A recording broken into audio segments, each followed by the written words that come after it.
अस्सलाम वालेकुम व्यूअर्स। तो कैसे हैं आप सब? उम्मीद करती हूँ आप सब ठीक होंगे। तो जी जनाब, ये आपको पतीली नज़र आ रही है और ये देखें, ये हमारा जो दूध था ना, आज 1 किलो दूध ये फट चुका है। गर्मी इतनी पड़ रही है कि फ्रिज ने भी जो है काम करना हल्का कर दिया है, तो उसकी वजह से ये 1 किलो दूध हमारा फट गया है। तो हमने जो है सोचा कि इसको हम क्यों ज़ाया करें। ये 1 किलो दूध जो फटा है, तो क्यों ना आज हम आपको जो है इस फटे हुए दूध का खोया बना के दिखाएं। और घर का खोया और मज़ेदार और मीठा मीठा खोया, जिसको बच्चे भी शौक़ से खाएं।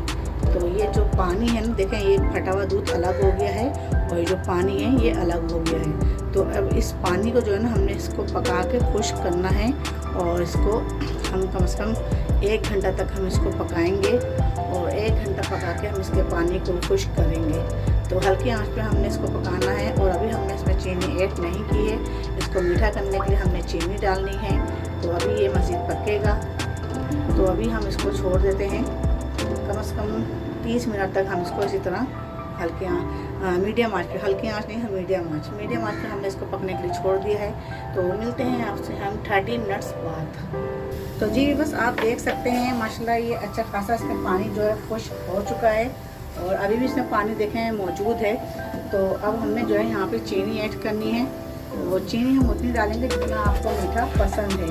तो हम यहाँ पे ज़्यादा मीठा नहीं डालेंगे। अगर आपको तेज़ मीठा पसंद है तो आप ज़्यादा अपने हिसाब से, यानी कि टेस्ट के हिसाब से आप चीनी ऐड कर सकते हैं। तो हमने यहाँ पे कम मीठा पसंद है, तो इसलिए मैं थोड़ा कम मीठा डाल दी। और इसको चलाते रहेंगे चीनी डालने के बाद भी इसको, ताकि इसका पानी जो अब इसी में ड्राई होगा।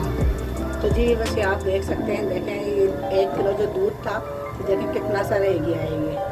तो ये समझें आधा पाव हमारा ये खोया बना होगा। तो चीनी डालने के बाद भी, यानी कि अभी देखें इतना पानी इसके अंदर बाकी है, तो ये पानी भी हम इसके साथ इसके अंदर ड्राई करेंगे। तो जी बस ये आप देख सकते हैं, देखें पानी जो है देखें इसमें अभी भी बाकी है। और इतना पानी हमने ड्राई करने के बाद भी, यानी कि फिर हमने चीनी डाली है। उसके बाद फिर चीनी भी आपको पता है कि पानी छोड़ती है।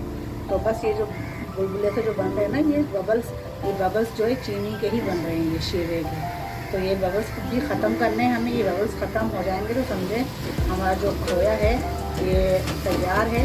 और माशाल्लाह बहुत ही मज़ेदार सा खोया बनता है ये। आप इसको चमचे के साथ खाएं या पराठे पे लगा के खाएं या पराठे का रोल बना के खाएं, तो बहुत ही ज़बरदस्त सा यमी सा ये खोया बन के तैयार होता है।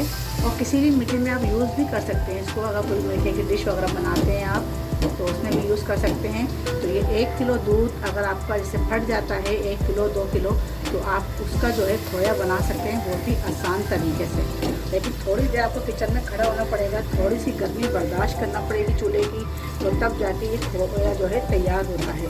तो ये इतनी आसानी से खोया तैयार नहीं हो जाता। ये थोड़ा सा जो हीट है हमें चूल्हे की बर्दाश्त करनी पड़ती है, तो बस तब जाके ये खोया आपका रेडी होगा। और पानी जो है हमें इसका सारा ड्राई करना है, पानी इसमें बिल्कुल भी नज़र नहीं आए। तो पानी सारा ड्राई होगा तो फिर आपका खोया अच्छा बनेगा, दानेदार बनेगा। ये देखें माशाल्लाह तैयारी पर है। बस सारे बबल्स जो हैं देखें, आप देख सकते हैं सारे बबल्स इसमें ख़त्म हो गए। बस ये साइड के बबल्स रह रहे हैं जो भी बन रहे हैं, ये भी इंशाल्लाह ख़त्म हो जाएंगे और सारा खोया फिर हो जाएगा तैयार। ये देखें सारे बबल्स हो गए ख़त्म। जो बबल्स रह गए थे साइडों में वो भी ख़त्म हो चुके हैं। और अब माशाल्लाह ये तैयार है खोया। तो अब हम आपको इसको निकाल के दिखाते हैं। तो जी बस ये आप देख सकते हैं, देखिए माशाल्लाह ज़बरदस्त देखें खोया बन के हो गया है तैयार, बहुत ही मज़ेदार। तो ये 1 किलो दूध का जो है आधा पाव खोया बना है। ये आधा पाव खोए के बराबर, यानी कि आप जो हैं बाहर से लेने से बेहतर है। अगर आपका घर का दूध जो है फट जाता है, आप खुद ना फाड़ें, लेकिन अगर घर का दूध फट जाता है तो आप उससे खोया तैयार कर सकते हैं। तो दूध फेंकने से बेहतर है आप ही बच्चों के लिए मीठा सा खोया तैयार करें, पराठों पर डालें, तो पराठे का रोल बना के दें बच्चों को। बच्चे बहुत ही शौक से मज़े से खाते हैं। बड़ों को देंगे तो बड़े भी खाएंगे और आपकी तारीफ़ भी करेंगे। तो फिर मिलते हैं अगली रेसिपी के साथ, तब तक हिना को इजाज़त दें। अल्लाह हाफिज़।